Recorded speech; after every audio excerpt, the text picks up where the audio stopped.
Okay. Stop for now. Hi. Funjoy here. Welcome to AirFix BAe Hawk 100, Part 2, Cockpit area. When I started this BAe Hawk project, I did not have a proper camera or setting for shooting. I only have some pictures and a few movie clips for the early part. I am sorry that I had to skip most of the inside detail, including the base of the cockpit and instrument panel area. However, I had some details on the dashboard and canopy. I hope I can still deliver my excitement and joy on the cockpit area building with this video. Okay. Instrument panel first. According to reference pictures, front seat has 3 multi-function display and head-up display on the top. Rear seat has 2 multi-function display in the middle and 1 more on the top.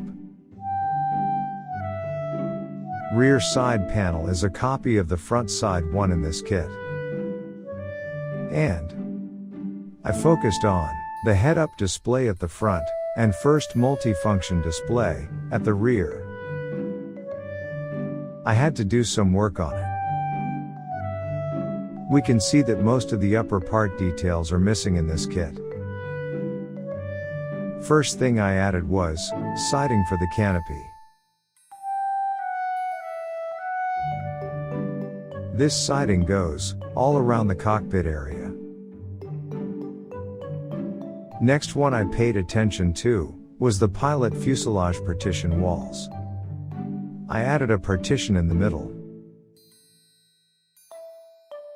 Also, added some more detail for the backside partition.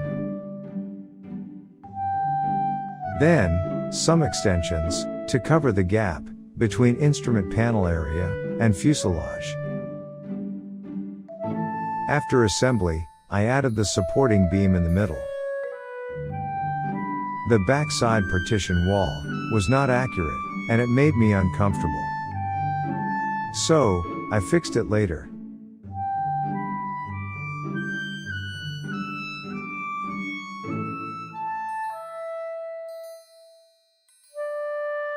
Only the dashboard cover and a clear part of the simplified head-up display came with this AirFix BAe Hawk kit.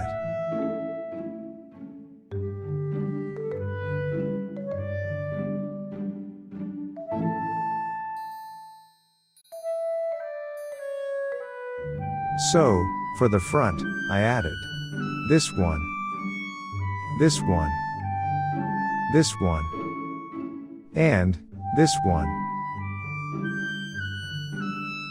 For the rear side, I added this one, this one, this one, this one, this one, this one, and this one.